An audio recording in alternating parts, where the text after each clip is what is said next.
Investigative journalist, I would say, Baron Coleman. I want to give this guy some love and kind of highlight him during this segment. But he went and did all of these Google Trend searches for various different terms that relate to the Charlie Kirk assassination. And he found some really, really disturbing trends.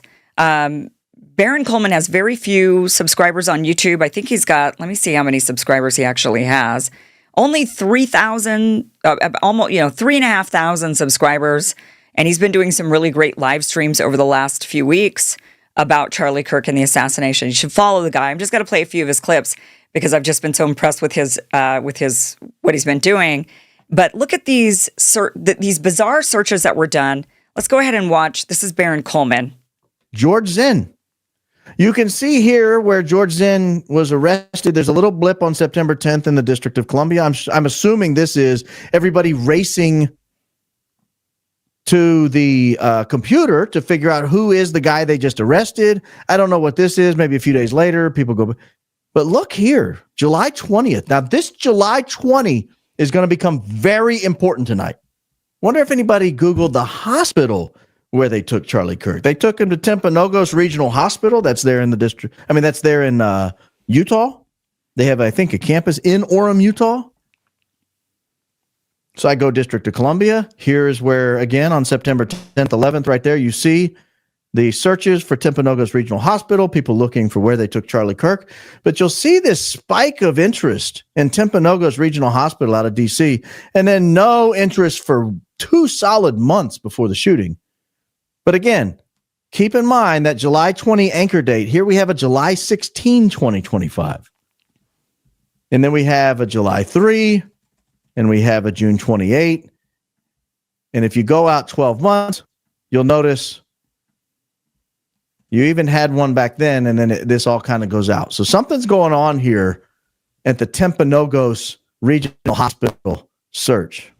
And then right the day before the shooting, somebody in the District of Columbia says, we should really make sure we know what the Timpanogos Regional Hospital is. And so I wondered who the medical examiner was there in Utah. And I looked her up. She's a woman named Deidre Amaro. And she was looked up, but this time not in the District of Columbia, but in Israel, which I thought was very strange. June 30th of 2025. Go to the District of Columbia, for example. Not there. The commissioner of the Utah Department of Public Safety. In other words, a high-ranking law enforcement official. I noticed Bo Mason got appointed to that position on July 17th. Again, that anchor right around July 20th. He was appointed a few weeks before that, and he took the role on July 17th. But again, District of Columbia, Bo Mason, right? You can say, hey, he's a law enforcement official. Notice how close that is to July 20th again. We got it right in that same window where I told you really watch that time period. But again, this one could be explained away as, hey, he got appointed the very next day. He got appointed on July 17th there in Utah. So maybe on July 16th, someone says, we need to look at who the new Department of Public Safety head is going to be in Utah. Maybe. Every day we're exposed to nanoplastics infiltrating our food, water, and air, and they are being detected in the human body. A study in the New England Journal of Medicine found nanoplastics embedded in the artery plaque, and people with those particles had a higher risk of heart attack and stroke over the next 3 years. The wellness company's medical board is dedicated to understanding root cause issues and created Plas Detox to act as a natural solution. Plas Detox is your daily defense that targets internal plastic buildup. With a superior blend of ingredients, it includes cracked cell wall chlorella to bind and help remove toxins, calcium D glucarate to support phase 2 liver detox and the elimination of endocrine disruptors such as BPA and polystyrene, tomato extract to provide antioxidant protection, and a detox probiotic blend to reinforce the gut barrier and help clear nanoplastic byproducts. Use Plas Detox daily to reduce toxin burden and support healthy liver detox, all in a clean daily formula for long-term use. Go to twc.health/Kim and use code KIM to get 15% off plus free shipping. Again, that's twc.health/Kim and use code KIM to get 15% off. I do have to say that I tried to replicate these Google searches and I was unable to do it, these Google Trend searches. And I had been hearing about these Google Trend searches that Why were certain things searched for in advance? Why, like what Barron is pointing out here, Barron Coleman, what he's pointing out here is why were people searching for the hospital in DC and in Israel, or the medical director in Israel? Why are they searching for these random turns? Or George Zinn, the guy that stood up and said, I did it. And they carted him away, and they at first said he was the guy. Why was his name searched in DC, like before Charlie Kirk was actually killed? Why are all of these things that were all involved, that all linked to the Charlie Kirk assassination, why were they specifically looked for in DC and in Israel? That is really bizarre, that it would be that their names or these entities would be searched in advance. Now, of course, you could say, well, it's coincidental, maybe, or maybe not. Or maybe, how many coincidences do you need when there's the medical director, the hospital, the initial patsy, Tyler Robinson himself, when all of these names and all of these things are searched, why that's a bit, that's, you could say coincidental, but that's just maybe too many coincidences. And so it's just something interesting to think about, that this was before. So there is a theory out there that, all of this was planned in advance. Obviously, if you're planning to assassinate somebody, then you're going to look things up. You're going to make sure you do your planning. And that is sort of what these Google search trends are showing us. I could not replicate this. People had also, reports that I'd seen online is that some people were able to catch this and actually do their screen recording while they were, which is what clearly Barron Coleman was able to do. And since then, the Google Trends have been scrubbed. And that is what I saw, was that I couldn't see any searches whatsoever for any of these. Nothing showed up at all. But let's just still watch what he was able to catch in his when he was doing this. And he live streamed all this. So if you want to watch his live streams, they're quite long. I spent last night watching one of them, but it's like 2.5 hours long. But I've just got some clips here for you because I just think this has been pretty interesting. Has anyone in the world taken an interest in the old special agent in charge there in Salt Lake City? Yes, July 9th. Remember, about 10 or 11 days before that July 20 date I tell you to keep anchoring on.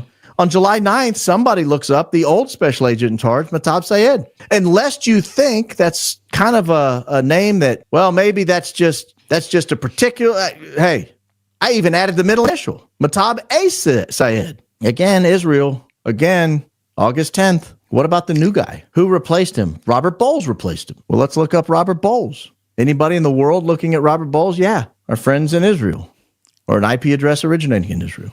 September 1st. Lest you think this is just a name that gets searched all the time, not in D.C. This is the special agent in charge of the Salt Lake City. No one in District of Columbia was interested in it. Israel was. Kind of weird. Okay.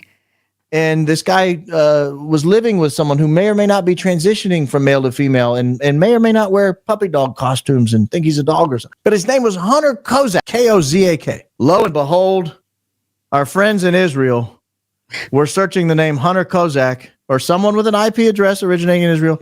We're searching the name Hunter Kozak on 3 August 2025. Now let's do the District of Columbia. Anyone within our nation's capital curious about this guy? No. Anybody inside the state of Utah curious about this guy? Only after the shooting. Okay, so who is Hunter Kozak? So Hunter Kozak was the student that asked Charlie Kirk his last question. And the last question had to do with trans.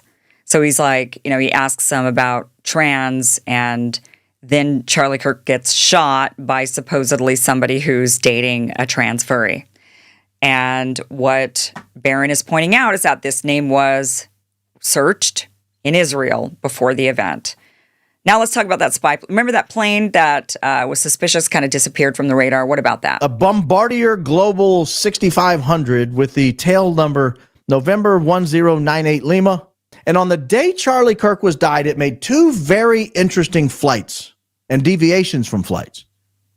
It had booked a flight, or it had flight plans from, I think, New Mexico to Montana, which would take it right near Orem, Utah, the site of the rally. This was not an unusual flight for this plane. But on the day of the shooting, it actually dropped. This plane can go up to 51,000 feet cruising altitude. It's a U.S. spy plane, basically.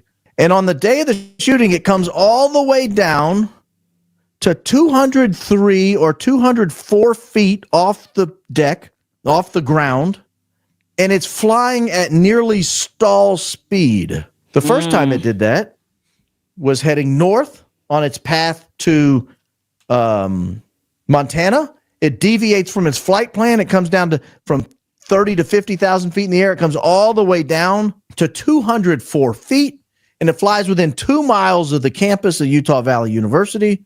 And then on the way back, and then it goes back up, and on the way back, 25 minutes after Kirk was assassinated, it comes back through the Orem, Utah area, back down to 203 or 204 feet, the exact same height it flew before, at nearly the exact same speed, 25 minutes after Kirk was assassinated, nearly stall speed. A gust of wind could have knocked that plane out of the sky, and then it goes back up and on its way. And then remember this tail number here, N1098L, November 1098 Lima. So I think that's a weird thing. I mean, that's unusual. So let's look it up and let's see, just for the sake of argument, is there anybody in the world who is curious about this plane at this time? And in fact, I did find somebody. I found November 1098 Lima. It was searched again out of Israel in the weeks leading up to the shooting, August 8th. A month and 2 days before the shooting, a month and 2 days before this plane does a very weird 200-foot flyby of the campus at nearly stall speed. Now, we've learned since that this plane has the capacity to deploy drones. I've seen news articles. I've seen videos. This plane, this jet, is a U.S. government contracted spy plane. Okay. So this was a different plane than what I thought it was. This is a spy plane. This is very interesting. Again, this is why you got to watch this guy's full live stream to kind of catch up on all these things, because it's got hours and hours on his YouTube channel. But I mean, look, all of these searches go back to Israel or DC, but mostly Israel. We're not saying, but we're saying. I don't know what else to say. I'll just play a little bit more of this last one. This is about the strange surgeons being from Timpanogos Hospital being searched. I was very curious when the Talking Points USA spokesperson came out and said they had spoken to the surgeon, but didn't give the surgeon's name. So I thought, who's the surgeon? Again, this is the surgeon who looked. This is the guy who said, Charlie's made of steel. This bullet would have normally gone through almost anybody, but not Charlie, he's made of steel. But he didn't give the surgeon's name. And again, remember, Deidre Amora, they didn't do an autopsy, I don't think. At least that's the news on the street. They didn't do an autopsy. So I go and I get a list of all the surgeons I can find at the Orem branch of Timpanogos Regional Hospital. The first surgeon I could find was a guy named Stephen Nealman. Stephen Nealman. Remember that date, July 20. This is July 18th. Friends on the other side of the planet over there. Very curious about the surgeons in Utah, you'll find out. I go to the next one I could find, Robert Patterson. I found a lot, so I added an MD to it. July 23 and 24. I go to the next one, Lee Trotter. This is right in that July 20 area, that July 20 timeline. Someone with an IP address originating in Israel. Looking up Surgeon Lee Trotter, near about that same July 20 time period. Okay, look. Sorry about that. Here I am. I'm still here. Wrong button. We're like I said, we're not saying, okay, but we're saying. Now I can hit that button. Thank you for watching this clip from the full Kim Iverson Show, which you can catch Monday through Friday, 2 p.m. Pacific, 5 p.m. Eastern at KimIversonShow.com. It is free for you to watch. Again, 2 p.m. Pacific, 5 p.m. Eastern, KimIversonShow.com. See you there.